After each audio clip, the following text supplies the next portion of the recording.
નમસ્કાર વિદ્યાર્થી મિત્રો, વર્લ્ડ ઇનબોક્સ એકેડેમી પર આપ સૌનું સ્વાગત છે।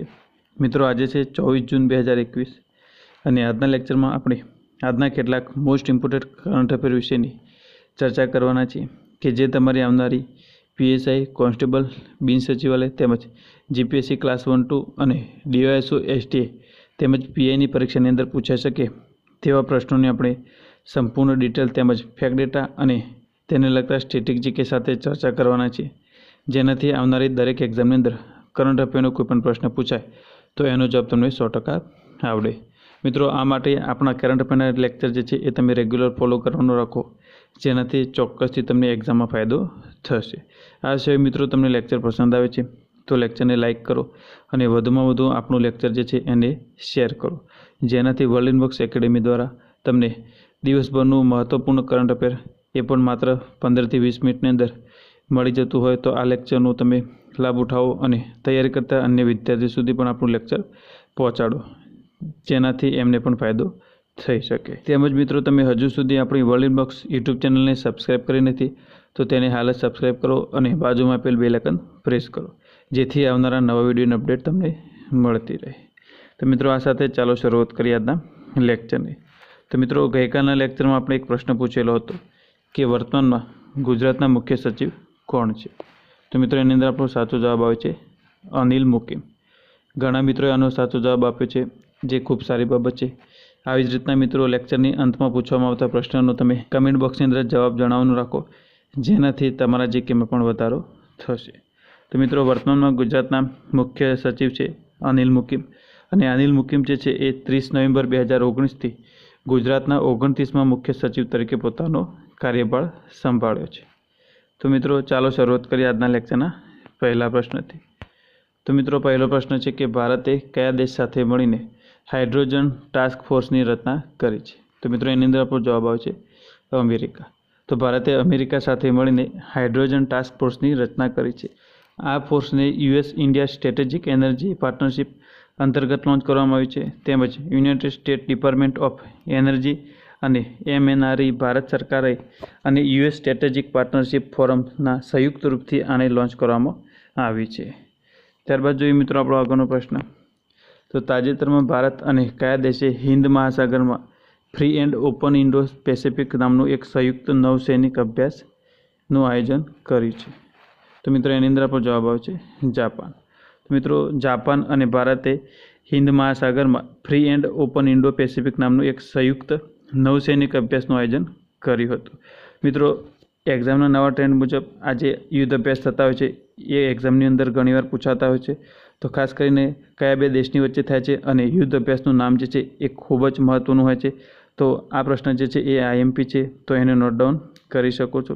તો વાત કરીએ એના વિશે, તો આ અભ્યાસમાં ભારત તરફથી ઇન્ડિયન નેવીનું જે INS કુલિશ જે છે એને ભાગ લીધો હતો, તેમજ આ અગાઉ 2020માં ભારત અને જાપાન વચ્ચે ઉત્તરી અરબ સાગરમાં ચોથો GMEX 2020નું આયોજન કરવામાં આવ્યું હતું।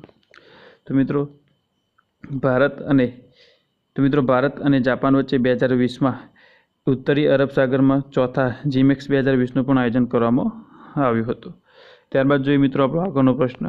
Made in India 5G technology માટે એરટેલ કંપનીએ કઈ કંપની સાથે સમજૂતો કર્યો છે? તો મિત્રો, એની અંદર આપણો જવાબ આવે છે ટાટા ગ્રુપ।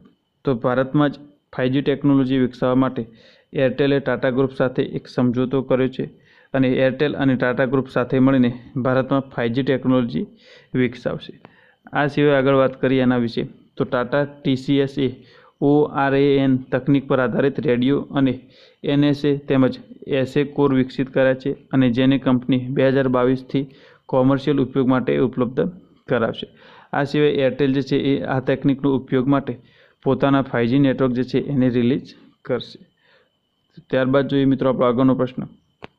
તો કયો દેશ જે છે એ બ્રિક્સ હરિત હાઇડ્રોજન શિખર સંમેલનનું આયોજન કરશે? તો મિત્રો, એની અંદર આપણો જવાબ આવે છે ભારત। તો ભારત દ્વારા બ્રિક્સ હરિત હાઇડ્રોજન શિખર સંમેલનનું આયોજન કરવામાં આવશે, અને ભારત જે છે એ આ સંમેલનનું આયોજન ઓનલાઈન માધ્યમથી કરશે, તેમજ આ સંમેલનમાં ભાગીદાર દેશો હરિત હાઇડ્રોજનના ઉપયોગને વધારવા માટે કરવામાં આવી રહેલા જે પ્રયાસો છે એના વિશે પોતાના વિચાર વિમર્શ રજૂ કરશે।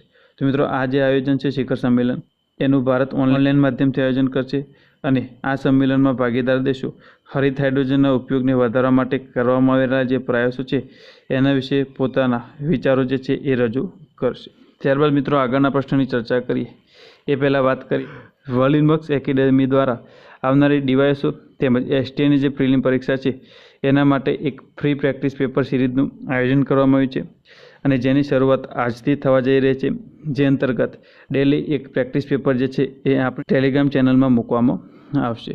તેમજ મિત્રો આ કાર્યક્રમ વિશેની વધુ માહિતી માટે તમે આપણા હેલ્પલાઇન નંબર 7575061818 પર કોલ કરીને માહિતી મેળવી શકો છો। તો મિત્રો આ ફ્રી પ્રેક્ટિસ પેપરની સિરીઝ શરૂ થઈ રહી છે, જેનો લાભ તમે ચોક્કસથી ઉઠાવજો અને તમારી તૈયારીને એકવાર ચકાસજો। ત્યારબાદ જોઈએ મિત્રો આપણો આગળનો પ્રશ્ન, તો તાજેતરમાં કયા રાજ્યએ આંધ્રપ્રદેશની નાડુ નેડુ યોજના જે છે એ લાગુ કરવાનો નિર્ણય કર્યો છે? તો મિત્રો એની અંદર આપણો જવાબ આવે છે તેલંગાણા। તો તેલંગાણા રાજ્ય સરકાર જે છે એને પોતાની શાળાઓના ઇન્ફ્રાસ્ટ્રક્ચરને વિકાસ પ્રોજેક્ટ માટે આંધ્રપ્રદેશની જે નાડુ નેડુ યોજના છે એ લાગુ કરવાનો નિર્ણય કર્યો છે। તેમજ આ યોજના જે છે એમાં રાજ્યની સ્કૂલોના ઇન્ફ્રાસ્ટ્રક્ચરને ડેવલપ માટે આંધ્રપ્રદેશની નાડુ નેડુ યોજના જે છે એના સોફ્ટવેરનો ઉપયોગ તેલંગાણા સરકાર દ્વારા કરવામાં આવશે। તો મિત્રો અહીંયા આપણો જવાબ આવે છે તેલંગાણા રાજ્ય। તો તેલંગાણા રાજ્ય વિશેનું થોડુંક સ્ટેટિક જીકે જાણી લઈએ। તો તેલંગાણાની રાજધાની હૈદરાબાદ છે, રાજ્યપાલ છે તામિલિસાઈ સુંદરરાજન, મુખ્યમંત્રી છે કે ચંદ્રશેખર રાવ, મુખ્ય ન્યાયાધીશ હિમા કોહલી। તેમજ મિત્રો તેલંગાણાને અન્ય 5 રાજ્યોની સીમાઓ સ્પર્શે છે, જેમાં એક છે મહારાષ્ટ્ર, બીજું છે કર્ણાટક, ત્રીજું આંધ્રપ્રદેશ, ચોથું છત્તીસગઢ અને પાંચમું ઓડિશા। તેમજ મિત્રો જોઈએ તેલંગાણાના કેટલાક મહત્ત્વના રાષ્ટ્રીય ઉદ્યાન, તો જેમાં એક છે કાસુ બ્રહ્માનંદ રેડ્ડી નેશનલ પાર્ક, બીજું છે મહાવીર હરિના વનસ્થળી નેશનલ પાર્ક અને ત્રીજું છે મૃગવાણી નેશનલ પાર્ક। તો મિત્રો આ હતા તેલંગાણાના મહત્ત્વના રાષ્ટ્રીય ઉદ્યાન કે જે તમારી એક્ઝામ માટે મહત્ત્વના છે। ત્યારબાદ જોઈએ મિત્રો આપણો આગળનો પ્રશ્ન, તો તાજેતરમાં ચર્ચામાં રહેલ ગ્રેટ બેરિયર રીફ એ કયા દેશમાં આવેલ એક પ્રસિદ્ધ કોરલ રીફ છે? તો મિત્રો આ જે ગ્રેટ બેરિયર રીફ છે એ ઓસ્ટ્રેલિયાની અંદર આવેલ એક પ્રસિદ્ધ કોરલ રીફ છે અને આ ગ્રેટ બેરિયર રીફ જે છે એ ઓસ્ટ્રેલિયાના ઉત્તર પૂર્વીય તટથી અંદાજે 23 કિલોમીટર દૂર છે અને જેનું વૈજ્ઞાનિક તેમજ આંતરિક મહત્ત્વ હોવાના કારણે વર્ષ 1981માં આને વિશ્વ વિરાસત તરીકે જાહેર કરવામાં આવ્યું હતું। તો મિત્રો આ જે ગ્રેટ બેરિયર રીફ જે છે એ ઓસ્ટ્રેલિયાના ઉત્તર પૂર્વીય તટથી 2300 કિલોમીટર દૂર છે અને આને વર્ષ 1981માં આનું વૈજ્ઞાનિક તેમજ આંતરિક મહત્ત્વ હોવાના કારણે વિશ્વ વિરાસત તરીકે પણ જાહેર કરવામાં આવ્યું છે। તો ત્યારબાદ જોઈએ મિત્રો આપણો આગળનો પ્રશ્ન, તો તાજેતરમાં કયા દેશે ઉચ્ચ હવાઈ શક્તિવાળા લેઝરનું પરીક્ષણ કર્યું છે કે જે ડ્રોનને હવામાં જ તોડી પાડવામાં સક્ષમ છે? તો મિત્રો એની અંદર આપણો જવાબ આવશે ઇઝરાયલ। તો ઇઝરાયલ દ્વારા એક એવા લેઝરનું પરીક્ષણ કરવામાં આવ્યું છે કે જે હવામાં ઉડતા ડ્રોન હોય એને તોડી પાડવામાં સક્ષમ છે।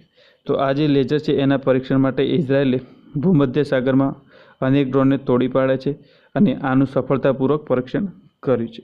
તેમજ આ પહેલાં ઇઝરાયલ પાસે અત્યાધુનિક વાયુ રક્ષા પ્રણાલી પણ છે, એટલે કે એર ડિફેન્સ સિસ્ટમ કહી શકાય ઇઝરાયલ પાસે આ પહેલાંથી જ ઉપલબ્ધ છે। ત્યારબાદ આગળના પ્રશ્નની ચર્ચા કરી એ પહેલાં વાત કરીએ તો વર્લિનબક્સ એકેડેમી દ્વારા આવનારી ડીવાયએસઓ તેમજ એસટીએની પ્રિલિમ પરીક્ષા માટે એક મોક ટેસ્ટનું આયોજન કરવામાં આવ્યું છે અને જેમાં સંપૂર્ણ અભ્યાસક્રમને આવરી લેતા આદર્શ પ્રશ્નપત્રો છે તેમજ જીપીએસસીના નવા ટ્રેન્ડ તથા પ્રશ્નોના સ્તરને અનુરૂપ તૈયાર કરેલા પ્રશ્નપત્રો હશે। તેમજ આ જે પ્રશ્નપત્રો છે એને તમે ઘરે બેઠા ઓનલાઈન ડાઉનલોડ કરી શકો છો તેમજ આની હાર્ડ કોપી તમે કુરિયર દ્વારા પણ મેળવી શકો છો। તો આ કાર્યક્રમના રજિસ્ટ્રેશન માટે તમે આપણા હેલ્પલાઇન નંબર 7575060404 પર કોલ કરીને રજિસ્ટ્રેશન કરાવી શકો છો અને જેની ફી માત્ર 500 રૂપિયા છે। તો મિત્રો આ હતી માહિતી આપણા એસટીઆઈ ડીવાયએસઓ માટેના મોક ટેસ્ટ વિશેની। ત્યારબાદ જોઈએ મિત્રો આગળનો પ્રશ્ન, તો તાજેતરમાં કોણે CEU એટલે કે સેન્ટ્રલ યુરોપિયન યુનિવર્સિટીના ઓપન સોસાયટી પુરસ્કાર જીત્યો છે? તો મિત્રો એની અંદર આપણો જવાબ આવશે કે શૈલેજા। તો કે શૈલેજા જે છે એમને CEUનો ઓપન સોસાયટી પુરસ્કાર જીત્યો છે। ત્યારબાદ જોઈએ આગળનો પ્રશ્ન, તો તાજેતરમાં મુનીશ્વરનાથ કઈ હાઈકોર્ટના કાર્યવાહક મુખ્ય ન્યાયાધીશ તરીકે નિયુક્ત થયા છે? તો એની અંદર આપણો જવાબ આવે છે અલ્હાબાદ હાઈકોર્ટ। તો આ જે અલ્હાબાદ હાઈકોર્ટ છે એના કાર્યવાહક મુખ્ય ન્યાયાધીશ તરીકે મુનીશ્વરનાથને નિમણૂક કરવામાં આવી છે। ત્યારબાદ જોઈએ આગળનો પ્રશ્ન, તાજેતરમાં WWF ઇન્ડિયાની ફોરેસ્ટ ફ્રન્ટલાઇન હીરોઝ એમ્બેસેડર કોણ બને છે? તો એની અંદર આપણો જવાબ આવે છે ઉપાસના કામિનીને. ત્યારબાદ જોઈએ આગળનો પ્રશ્ન. તો તાજેતરમાં કોણે પોતાની નવી પુસ્તક ધ 7 સિન્સ ઓફ બીઇંગ અ મધરની જાહેરાત કરી છે? તો મિત્રો એની અંદર આપણો જવાબ આવે છે તાહિરા કશ્યપ ખુરાના. તો જે તાહિરા કશ્યપ ખુરાના છે તેમનું એક પુસ્તક છે the 7 sins of being a mother, એની જાહેરાત કરી છે. ત્યારબાદ જોઈએ મિત્રો આગળનો પ્રશ્ન. તો તાજેતરમાં ઓલિમ્પિકમાં હિસ્સો લેનાર પ્રથમ ટ્રાન્સ એથ્લીટ કોણ બનશે? તો મિત્રો એની અંદર આપણો જવાબ આવે છે લોરેલ હર્બર્ટ. તો તાજેતરમાં જે ઓલિમ્પિકમાં હિસ્સો લેનારા પ્રથમ ટ્રાન્સ એથ્લીટ લોરેન્સ હર્બર્ટ બનશે. ત્યારબાદ જોઈએ આગળનો પ્રશ્ન. તો મિત્રો આ પ્રશ્ન જે છે એનો જવાબ તમારે કમેન્ટ બોક્સની અંદર જણાવવાનો છે અને તેના સાચા જવાબની ચર્ચા આપણે આપણા નેક્સ્ટ લેક્ચરમાં કરીશું. તો મિત્રો પ્રશ્ન છે કે વર્તમાનમાં ઉત્તર પ્રદેશના રાજ્યપાલ કોણ છે? તો મિત્રો આ પ્રશ્નનો જવાબ તમને આવડે છે તો ચોક્કસથી કમેન્ટ બોક્સની અંદર જણાવો અને તેના સાચા જવાબની ચર્ચા આપણે નેક્સ્ટ લેક્ચરમાં કરીશું. તો આ સાથે જ મિત્રો આજના કેટલાક મોસ્ટ ઇમ્પોર્ટન્ટ પ્રશ્નો હતા જેની આપણે સંપૂર્ણ ડિટેલ તેમજ ફેક્ટ ડેટા સાથે ચર્ચા કરી છે, જેનાથી આવનારી પરીક્ષાની અંદર કરંટ અફેરનો કોઈ પણ પ્રશ્ન પૂછાય તો એનો જવાબ તમને 100% આવડશે. તેમજ મિત્રો તમને આપણું લેક્ચર પસંદ આવે છે તો લેક્ચરને લાઇક કરો અને વધુમાં વધુ શેર કરો, જેનાથી અન્ય વિદ્યાર્થીઓને પણ આ લેક્ચરનો ફાયદો થઈ શકે. આ સિવાય મિત્રો તમે લેક્ચર અંગેના પોતાના પ્રતિભાવો જે છે એ કમેન્ટ બોક્સની અંદર જણાવવાનું રાખો, જેનાથી અમને મોટિવેશન મળતું રહે અને આવી જ રીતે તમારા માટે દરરોજના જે મહત્ત્વના કરંટ અફેરના પ્રશ્નો હોય એની આપણે સંપૂર્ણ ડિટેલ સાથે તેમજ પરીક્ષાલક્ષી ચર્ચા કરીશું, જેનાથી તમને પણ એક્ઝામમાં ફાયદો થઈ શકે. તેમજ મિત્રો તમે હજુ સુધી વર્લ્ડ ઇનબોક્સ યુટ્યુબ ચેનલને સબસ્ક્રાઇબ કરી નથી તો તેને હાલ જ સબસ્ક્રાઇબ કરી દો અને બાજુમાં આપેલ બેલ આઇકન પ્રેસ કરી દો, જેથી આવનારા નવા વિડીયોની અપડેટ તમને મળતી રહે. તેમજ મિત્રો તમે વર્લ્ડ ઇનબોક્સ દ્વારા ચલાવવામાં આવતા વિવિધ સ્પર્ધાત્મક પરીક્ષાઓના કોર્સ વિશેની માહિતી લેવા તેમજ કોર્સની પરચેસ કરવા માટે આપણા હેલ્પલાઇન નંબર 8238238787 પર કોલ કરીને માહિતી મેળવી શકો છો. તો મિત્રો આ સાથે જ લેક્ચરને અંત સુધી જોવા માટે આપનો આભાર. ફરીથી મળીએ નેક્સ્ટ લેક્ચરમાં.